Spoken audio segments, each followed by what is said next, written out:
Dans cette séance, on va savoir les produits de la combustion complète et les produits de la combustion incomplète d'un gaz.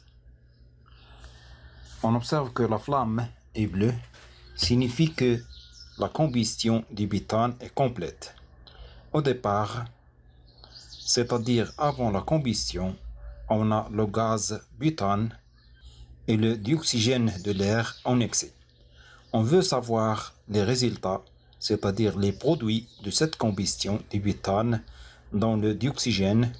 Pour cela, on va orienter un flacon, par exemple vers le mer, en face à la flamme. Après un instant, on ajoute à l'air le mer le sulfate de cuivre anhydre qui teste la présence de l'eau. On observe que le sulfate de cuivre change sa couleur de la couleur blanche à la couleur bleue, ce qui prouve que parmi les produits de cette combustion est l'eau. On reprend l'orientation de l'air le mer en face à la flamme. Après 1 minute par exemple, on verse à l'air le mer l'eau de chaud qui permet de tester la présence du dioxyde de carbone. Puis on agite. À la fin, on observe que l'eau de chaud se trouble, signifie que parmi les produits de cette combustion est le dioxyde de carbone.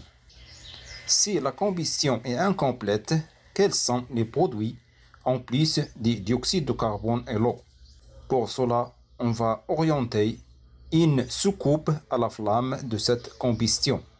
Après quelques secondes, on observe qu'un dépôt noir qui se dépose à la soucoupe, c'est le carbone.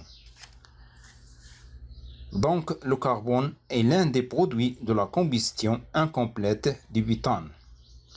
En résumé, s'il s'agit d'une combustion complète d'un gaz, avant la combustion, on a le gaz et le dioxygène en excès.